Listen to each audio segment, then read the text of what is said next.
జై శ్రీ గణేష. మనం మహాభారతం చెప్పుకుంటున్నాం. విరాట పర్వం పూర్తి చేసుకున్నాం. ఉద్యోగ పర్వంలోకి వచ్చాం. ఈరోజు మనము కృష్ణుడు పాండవులకు ఎలాంటి సలహాలు ఇచ్చాడు, ఎందుకంటే అజ్ఞాతవాసం తర్వాత ఏం చేయాలి, ఏ విధంగా తమ రాజ్యాన్ని కైవసం చేసుకోవచ్చు అని దీన్ని బలరాముడు ఎందుకు వ్యతిరేకించాడు, ఎందుకు బలరాముడు అక్కడ దుర్యోధనుడికి అనుకూలంగా మాట్లాడాడు, దుర్యోధనుడికి అనుకూలంగా మాట్లాడినప్పుడు సాత్యకి ఏ విధంగా వ్యతిరేకించాడు. సో ఏం జరిగింది ఓవరాల్గా ఈ విషయానికి సంబంధించి ఆ ఉద్యోగపరం మొదటి ఆశ్వాసం గురించి ఈరోజు చూద్దాం మనం. మొత్తానికి అభిమన్యుడు పెళ్ళి అయిపోతుంది. ఇంకా అయిపోయిన తర్వాత ఒకరోజు అందరూ కూర్చుంటారు. కూర్చొని అందరూ అంటే కృష్ణుడు, బలరాముడు, ద్రుపదుడు, విరాటరాజు వీళ్ళందరూ కూడా కూర్చుంటారు. ఇటు విరాటరాజు కొడుకులు, అదేవిధంగా పాండవులు వీళ్ళందరూ కూడా వాళ్ళ వాళ్ళ ఆసనాల్లో కూర్చుంటారు.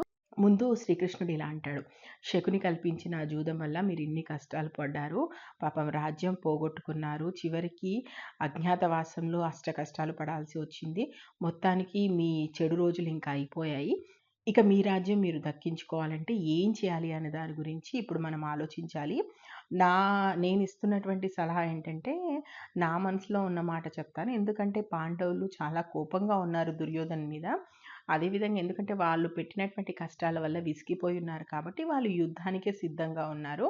భీముడి శపథం నెరవేర్చుకొని తిరిగి రాజ్యాన్ని కైవసం చేసుకోవాలన్న ఆలోచనలో ఉన్నారు.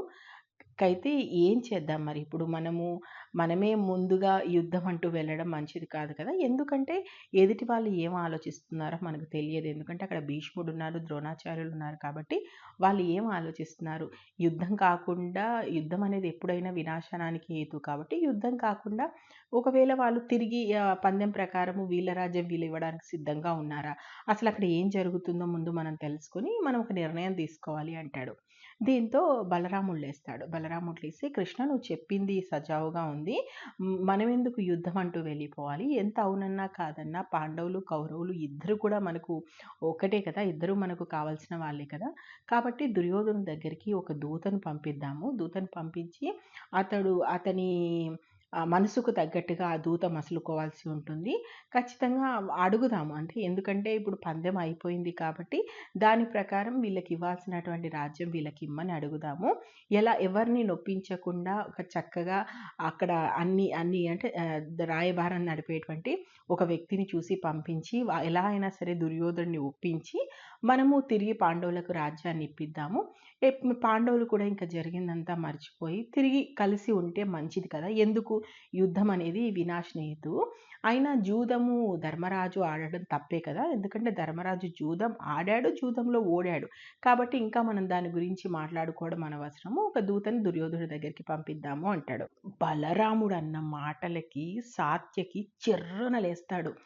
ఈ మాటలు అనడం నీకే చెల్లింది, ఎప్పుడు చూసినా దుర్యోధుడిని వెనకేసుకొని వస్తావు, ఎంత నీ ప్రియ శిష్యుడైనంత మాత్రాన నీకు దుర్యోధనుడు చేసిన తప్పులు కనిపించట్లేదా, ధర్మరాజు ఏమైనా జూదం కావాలని ఆడాడా, ధర్మరాజును రప్పించింది ఎవరు, మాయాజూదం ఆడించింది ఎవరు, నీకు తెలియదా అది మాయాజూదం అని, ఏదో శకుని తన అద్భుతమైనటువంటి విద్య ద్వారా రాజ్యాన్ని గెలుచుకున్నట్టుగా మాట్లాడుతున్నావు, అది ముమ్మాటికి మాయాజూదమే, నువ్వేం చెప్తున్నావు, ఇప్పుడు దుర్యోధనుడు దగ్గరికి ఒక దూతను పంపి దుర్యోధన్ని ఒప్పించేలా మెప్పించేలా మాట్లాడాలా, అంత గత్యంతరం పాండవులకి ఏం వచ్చింది, అయినా పాండవుల పక్కన ఇప్పుడు ఎవరు లేరనుకున్నావు, భీమార్జునులే యుద్ధంలోకి దిగితే నకుల సహదేవులే వాళ్ళకు అండగా ఉంటే ఉప పాండవులు లేరా, పంచాల వర్గం లేరా, పృష్ఠవీరులు లేరా, మనము లేమా, ఇప్పుడు విరాటుడు లేడా, ఎవరు తక్కువ ఉన్నారని చెప్పేసి నువ్వు వంగి వంగి దుర్యోధను అడుక్కోవాల్సిన పరిస్థితి ఎందుకు వస్తుంది పాండవులకి. ఇప్పుడు మనం ఇలా కాలయాపన చేస్తూ కూర్చుంటే ఇంకా ఇంకా ఇంకా దుర్యోధనుడు శృతి మించిపోతాడు.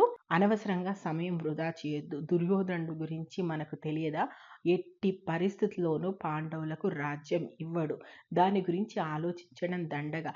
యుద్ధం అనేది ఖచ్చితంగా రాబోతుంది, మనతో కలిసి వచ్చే వాళ్ళు ఎవరు, మన వాళ్ళు ఎవరు, ఎందుకంటే ఏ రాజు దగ్గరికైనా సరే ముందు వెళ్ళిన వాడికే అతను తన సహకారాన్ని అందిస్తాడు, ఏ రాజు అయినా సరే ముందు మాట ఇచ్చిన వాడికి సహకారాన్ని అందిస్తాడు, కాబట్టి మనకు కలిసి వచ్చేటువంటి రాజులు ఎవరు, ఇప్పుడు శల్యుడికి కానీ, కైకేయుడికి కానీ, దుష్టకేతుడికి కానీ, జరాసంధ కుమారుడికి కానీ వీళ్ళు మన వైపు వచ్చే అవకాశాలు ఉన్నాయి, కాబట్టి వెంటనే వాళ్ళ దగ్గరికి మన మనుషులను పంపిద్దాం.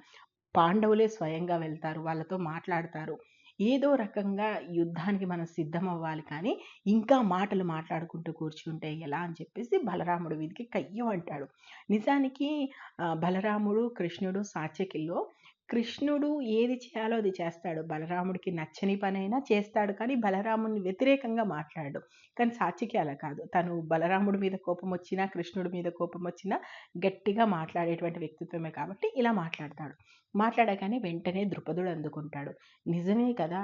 నేను కూడా బలరాముడు చెప్పిన దాంతోటి వ్యతిరేకిస్తున్నాను. ఎందుకంటే బలదేవుడు చెప్తున్నాడు, వెళ్ళి దుర్యోధనుడిని ఒప్పించమని. దుర్యోధనుడి గురించి నాకు బాగా తెలుసు. మదమెక్కి ఉన్నాడు. ఇదంతా ఎవరిది? దిగ్విజయం చేసి ఎంతో కష్టపడి పాండవులు సంపాదించుకున్నటువంటి రాజ్యాన్ని తాను ఒక్కడే అనుభవించాలనుకునేటువంటి దురాశతో ఉన్నాడు.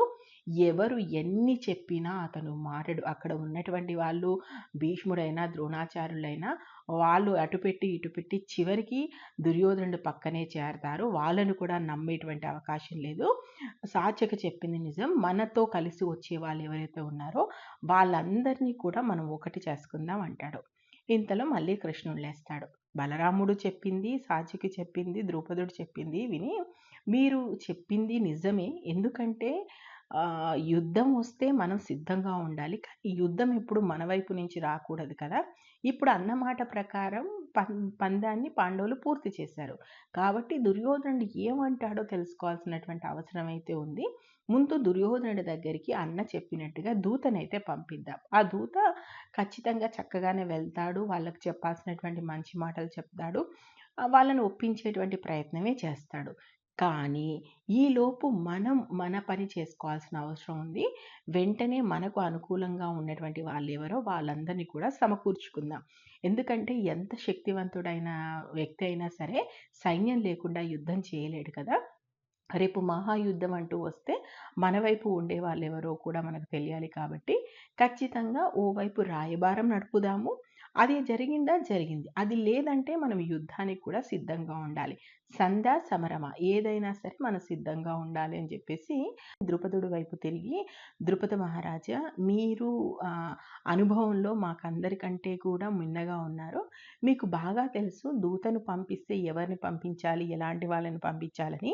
మీ మీ మీ దృష్టిలో ఎవరైనా ఉన్నారా? ఎవరినైనా దూతగా మనం పంపిద్దామా అంటాడు. ద్రుపదుడు ఎన్నో ఏళ్లుగా నమ్మకంగా పనిచేస్తున్నటువంటి మా పురోహితుడున్నాడు. చక్కగా మాట్లాడగలుగుతాడు. మన ప్రయత్నం మనం చేద్దాం అంటున్నారు కాబట్టి నా పురోహితుడిని నేను పంపిస్తాను అంటారు.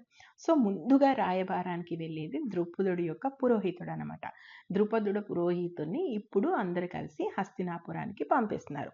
ఈ ద్రుపదుడు పురోహితుడు హస్తినాపురం వెళ్తుంటాడు. ఇదే క్రమంలో ఇటు ద్రుపదుడు కానీ, అటు కృష్ణుడు కానీ, బలరాముడు కానీ వీళ్ళు వాళ్ళ వాళ్ళ ప్రాంతానికి వెళ్ళిపోతారు. అంటే ఇప్పుడు కృష్ణుడు తిరిగి ద్వారకకు వచ్చేస్తాడు. మిగిలిన పాండవులంతా అక్కడే ఉంటారు కాబట్టి ధర్మరాజు ఎవరెవరికి దగ్గరికి పంపించాలి, ఎలా అడగాలి మనము మన వైపు రమ్మని చెప్పేసి సో ఈ రాజకీయ వ్యూహంలో నిమగ్నమై ఉంటారు.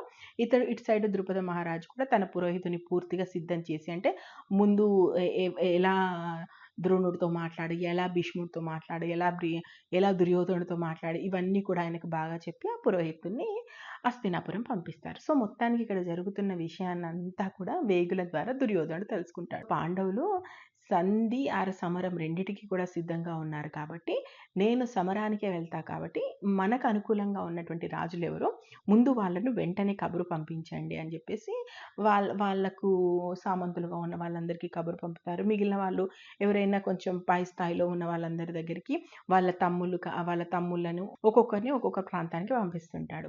ఇంతలో మళ్ళీ శకుని కానీ, దుర్యోధనుడు కానీ, దుశ్శాసనుడు కానీ వీళ్ళంతా ఏమనుకుంటారంటే కృష్ణుని ముందు పాండవుల నుంచి దూరం చేయాలి.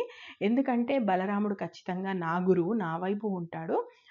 కృష్ణుని పాండవుల వైపు ఉండకుండా మన వైపు మనం తిప్పుకోగలిగితే మనకు విజయం అనేది తథ్యం అవుతుంది. కాబట్టి దుర్యోధనుడు ఏమనుకుంటాడంటే సరే నేనే స్వయంగా వెళ్తాను, నేనే స్వయంగా ద్వారకు వెళ్ళి కృష్ణుని అడుగుతాను మనకు సహాయం చేయమని. ఖచ్చితంగా మనకు సహాయం చేయమని అడిగినప్పుడు బలరాముడు అయితే నా వైపే ఉంటాడు కాబట్టి కృష్ణుడు ఒప్పుకునే అవకాశమే ఉంది అని చెప్పేసి ఇప్పుడు దుర్యోధనుడు ద్వారక బయలుదేరతాడు. సో, దుర్యోధనుడు, కృష్ణుడు, అర్జునుడు. మనందరికీ బాగా సినిమాల్లో ఫేమస్ అయినటువంటి సీన్ ఉంటది గదా! కృష్ణుడు పడుకున్నప్పుడు అర్జునుడు కాళ్ళ దగ్గర కూర్చోవడం, దుర్యోధనుడు తల దగ్గర కూర్చోవడం, నేను కావాలా, నా సైన్యం కావాలని అడగడం. సో, అది ఇప్పుడు నెక్స్ట్ జరగబోతుంది. ఈరోజు ఎపిసోడ్‌లో మొత్తానికి ద్రౌపదుడి యొక్క పురోహితుడు వెళ్ళాడు. వెళ్ళిన తర్వాత అక్కడ ఏం జరిగింది? ద్వారకలో మళ్ళీ ఏం జరుగుతుంది? కృష్ణుడు ఏ విధంగా అర్జునుడు ఏం కోరుకున్నాడు? కృష్ణుడు ఏం సహాయం చేశాడు? దుర్యోధనుడు ఏం కోరుకున్నాడు? ఇదంతా మనం రేపటి ఎపిసోడ్‌లో చూద్దాం. నేను మహాభారతం ఉన్నది ఉన్నట్టు చెప్తున్నాను. మీకు నచ్చితే ఆశీర్వదించండి. ఇప్పటి వరకు మహాభారతంలో ఏం జరిగిందో తెలుసుకోవాలనుకుంటే మన ఛానల్‌లోకి వెళ్ళండి. మహాభారత ప్లేలిస్ట్ ఉంది చూడండి. Thank you. జై హింద్.